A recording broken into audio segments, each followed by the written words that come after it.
दिया, और तुम्हारे जितने कृत्य हैं वो सारे कृत्य को मैं समझ रहा हूं, और तुमने आज इस भरी सभा में मेरी प्रतिष्ठा भी ले ली। पहले तो मुझे सौंदर्य दिया और उसके बाद विश्वमोहिनी को स्वयं वरण कर लिया।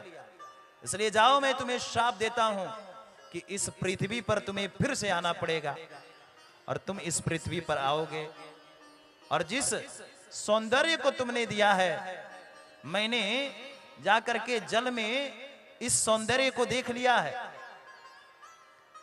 और तुम्हारे ये गण जो दो खड़े हैं ना, बगल में दो गण खड़े थे, कहा कि जाओ ना पहले स्वरूप देखो कैसे लग रहे हो। उन गणों को नारद जी ने तुरंत श्राप दे दिया, जाओ 3 जन्म के लिए तुम राक्षस बन जाओ। गणों को श्राप दिया नारद जी ने, और कहा तुम्हारे गणों ने मुझे बताया, मैंने अपने सौंदर्य को देख लिया है, इसलिए मैंने मांगा क्या था, तुम्हारा सौंदर्य, और तुमने बंदर का सौंदर्य मुझे दिया, रूप दिया। इसलिए जाओ, पत्नी के वियोग में आज मैं भी तड़प रहा हूं, और पत्नी के वियोग में तुम्हें भी पृथ्वी पर तड़पना पड़ेगा, आना पड़ेगा। और जिन बंदर का मुख का सौंदर्य तुमने मुझे दिया है, वही बंदर इस पृथ्वी पर आकर के तुम्हारी सहायता करेंगे, रक्षा करेंगे। जब श्राप दिया, भगवान ने तुरंत अपने माया को खींचा, और माया को जैसे प्रभु ने खींचा, माया के खींचते ही नारद जी का मोह भंग हुआ। नारद जी महाराज ने देखा कि मैं ये क्या बोल रहा हूं, तुरंत भगवान के चरणों में गिर पड़े। हे प्रभु, आज मुझसे बहुत बड़ा अपराध हो गया, मैंने अनाप शनाप आपको क्या क्या न जाने क्या क्या कह दिया। भगवान ने कहा, नारद तुमने बिल्कुल ठीक कहा है, मुझे पृथ्वी पर आना भी तो है राक्षसों का उद्धार के लिए, और पृथ्वी पर जब तक जाऊंगा नहीं तब तक हमारा लीला कैसे संपन्न होगा, इसलिए तुमने बिल्कुल ठीक मुझे श्राप दिया है। नारद जी को समझाया, नारद जी रोने लगे, हे प्रभु आपकी ये माया बड़ी प्रबल है, आपने मुझे समझाया था, मेरे पिता ने भी मुझे समझाया था कि सबसे कहना भगवान शंकर और भगवान विष्णु से नहीं कहना, लेकिन आज मैं समझ गया कि आप साक्षात मायापति ही हो, इसलिए मुझसे बहुत बड़ा अपराध हो गया, मुझे क्षमा करो।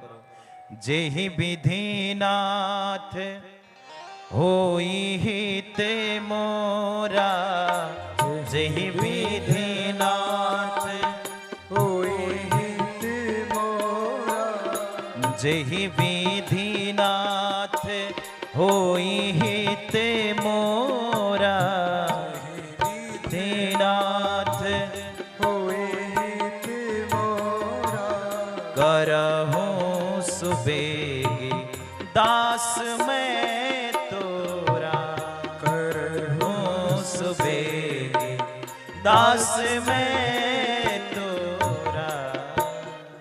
हे प्रभु, जेहि विधिनाथ होई हित मोरा, जिस विधि से मेरा हित हो वही आप मेरे ऊपर कृपा करो।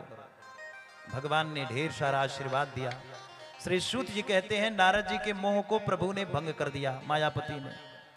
अब हम तुम्हें, सूत जी महाराज 88,000 ऋषियों को कथा सुना रहे हैं, अब तुम्हें एक ऐतिहासिक कथा सुनाते हैं, ध्यान से सुनो, और आप सब भी ध्यान से सुनो।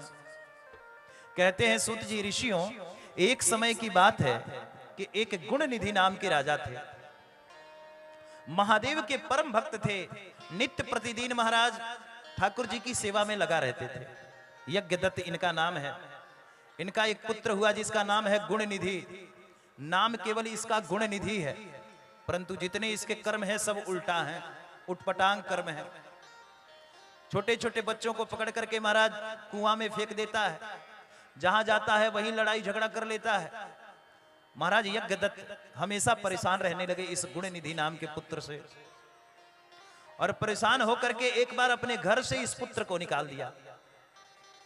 जब अपने घर से निकाला तो निकालने के बाद इनका ये जो पुत्र है गुण निधि, ये महाराज विचार करने लगा कि अब मैं तो बहुत भूखा हूं, मैं कहां से कुछ लाऊं और खाऊं। पिता ने भी घर से बाहर कर दिया, तो ये गांव से बाहर गया, एक शहर में एक शिवाला को देखा। शहर के निकट एक शिवाला था भगवान शंकर का, ध्यान से कथा सुनना। उस शिवाला के पास ये गुण निधि गया तो शिवाला में महाराज अंधेरा था और उसी शिवाला में इसने सोचा कि चलो इसमें कुछ उजाला हो जाए और जो प्रसाद शिवलिंग पर चढ़ा होगा उस प्रसाद को उठा करके मैं पान कर लूंगा, मेरा भूख प्यास समाप्त होगा।